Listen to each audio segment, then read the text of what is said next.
toujours na vérité plus na politique bayo nyoso balandaka jajamam bayimboko nyoso balandaka jajamam balandaka Bogis Officiel TV meilleur vœu 2021 en tout cas ba joyeux Noël ma pamboli toujours ba makamba malamu toujours elanda bino ba abonner na biso nyoso pour continuer toujours de s'abonner sur Bogis Officiel TV vérité plus na politique. Tout le belabino toujours makambo ezo concerné politique bo solo ya mboka makambo vérité plus na politique ba ila rabino toujours ba nouvelle en tout cas merci na bino nyonso au botinda rapso ba sujet le lot toujours betali solo ya gratuité sur l'enseignement en tout cas makambo ezo sala moi mutu pasi na ba enseignant na ba élève na ba parents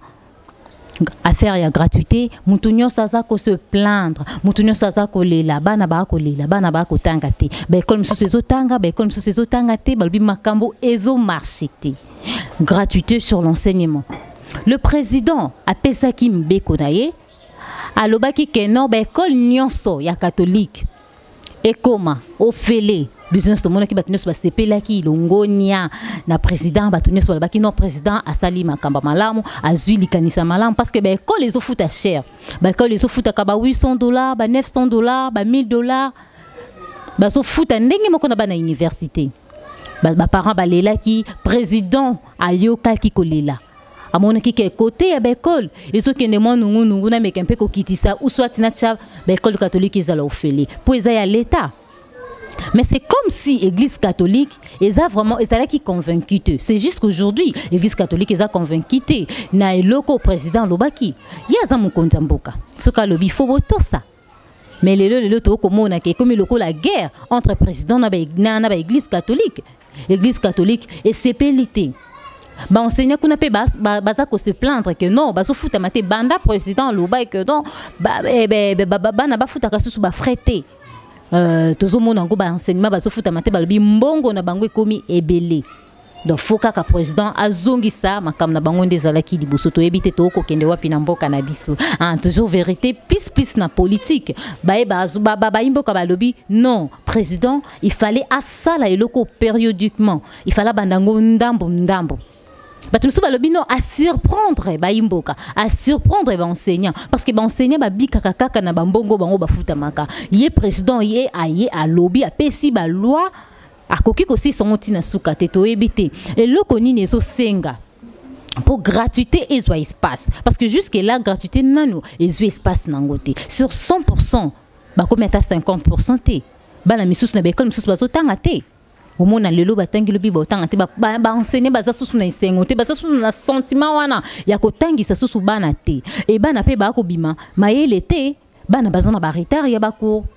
biso to tinda bana biso na classe ba baksa 1+ mayelo ba bota malana on a obino ba enseignant bo pesaka en travers bana biso. Mais les loto mon angoli sous-souté bana ba ko tanga te bana bazana ba retard ba ko bazo kende katika ba kende bana ba ko se plaindre ba parents mususu kutu ba longoli bana bango na école catholique bazongi si bango na privé ba préféré ba tinda bana na privé kuna pe privé sepeli ba mati si sous somme ya minerval to ebite tozo kende wapi na mboka na biso le président a meka un peu ko bongisa côté wana côté gratuité ba enseignement bazolela enseignant bazolela que enseignement et baby bango bazo futa mate bazape na ba na bango makambo ezo marché te na ba côté na bango le président akendaki un peu vite na ba loi na ye en tout cas baza ko respecter principe oyo président a pesité président lobi biso nyonso na ofele école catholique futa te mais école catholique paye tellement baza teti bango pe baboyi na bango gratuité ba komi ko futisa moi ba vraiment ko boya mikie ba survivre à table ba nyongo na bango komi trop baza impayé pendant beaucoup de mois banda président aloba eloko yo makamba malonge zo sala mate bango baza impayé pendant beaucoup de mois baza na tina ya gratuité te to ebite ba église catholique bazo télémé la loi oyo le président alobi to ebite les faute ya ba église catholique to eza faute ya président to eza faute ya nani ba imboka ba kolela le président ba imboka balobi il faut président na biso abongisa il fallait le kwestalama périodiquement abandi ndambu batu bazui conscience batu ba mesani est-ce que tangwa salaki eloko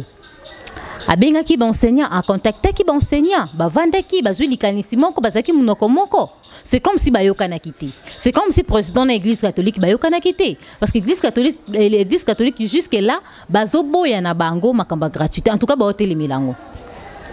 Bref, bana ba otangate.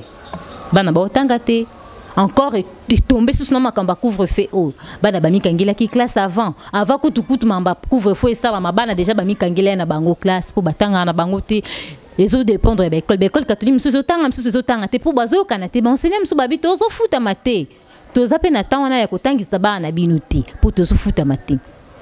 ba enseigner monsieur so bazana bona mutema ya kibo parents ba ko enseigner kaka bana biso ba ko zo mo eloko comment implice sokota na mutu tozo ibate président de la République bana baleli l'église catholique ezo senga nini pour gratuité na yo oyo tchaki ezwa espace na mboka na biso parce que jusque là gratuité za non espace te to ebate makamango ezo kende mo ba nungu ezali mo ba mes attentes ezali entre église catholique na président de la République to ebité et là on nous ça que église catholique eux respecter mon mibeko ya chef de l'état te to ebité là on ezo senga église catholique ezo senga bino nini pour respecter mibeko ya chef de l'état parce que bana biso bazotanga te bana bazolela bakomi ko préférer kutu kozonga na bango ba école privée pe ba sepeli ba matisara susu ba frais scolaire na bango tam so ces na 5 c'est comme suna ba 600 moi la maternelle azo futa $600 $700 imaginez bat bazolela ba parents bazolela siko na bayo ba gagner katam so $60 na fin du mois a kota moi na école ni ba parents mingi ba sepela ki ndenge tam so na zwaka moi $60 na fin du mois moi na kota tana na école yo fele permettre ngana futa mai na futa courant na sota moi ko économiser na teka katana balusa mbongo siko mwana ngo pe bana ngo batindi na ba école bana ba ko tanga te ba ko lela ke non ba enseigner ba lobi bazo futa mate président zo tindi la bango bambongo te jusque là contrat na bango ezana nous répondit te tozo ebate ezanini na Congo le président ba lobi o mekempe ko bongisa vérité plus dans politique pebeleli le bi président mais qu'un peu ko régulariser makambo mususu et église catholique peut boye ba pe na part na bino ke wana za chef de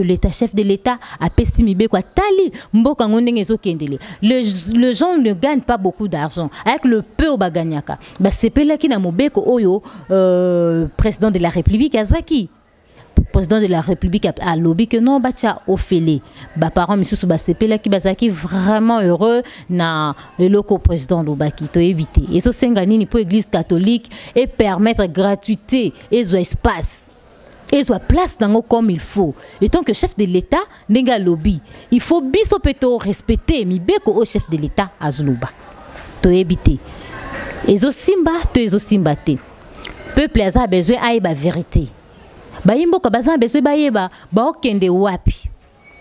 gratuité et zo espace to que zo espace te to ko tikala ka ko exister te l'église catholique peut jusque là ba olobate bo meke un peu ko bongisa côté wana po bana biso pe bazwa kamaele à travers ba enseignant ba enseignant pe ba sidiki ba oboya na ba ko tangisa c'est que le chef de l'état faut azwa makamnenyo sona maboko ay meke un peu ko talisa peuple soit l'église catholique bon mais un peu respecter au président Zoloba soit président au mec un peu collaborer les na église catholique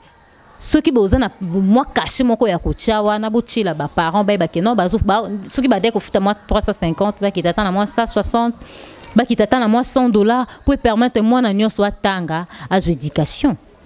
ya malonga. En tout cas un grand merci na bayo nyoso bolanda kabiso un grand merci na bayo nyoso baso tinde la ranga ba studio etali mboka un grand merci na régie un grand merci na bayo nyoso balinga kajaja mam. En tout cas vous continuez toujours ko komelanga numéro nangeza toujours wana ilikaka toujours wana bo komelanga en privé bolobaka ba argument na bino ba conseil ba encouragement vos prières en tout cas na sepelaka mingi tan bo encourager kanga moi conseil na bino et ça la capé bien Un grand merci à Maurice et Moutakou, l'homme de quelqu'un. Je t'aime là où tu es. Un grand merci à mes amis de l'IFASIC, de Lupin, de l'IEC. Un grand merci. Na bayo nyonso basabonaka, bayo nyonso ba partager kabalia na biso. Bayo nyonso ba sepelaka ko conseiller, ko commenter makamba malamu. En tout cas, merci Nabino nyonso bolandaka Jaja Mam. Continuez toujours de m'écrire sur Facebook Jaja Mam BMG. Continuez toujours de m'écrire sur WhatsApp. Mon numéro est là. Continuez de s'abonner, continuez de partager le lien. Je vous aime énormément. Bisous et merveilles à vous. Bonne année 2021 et pesameli mutu nyonso. Bye bye.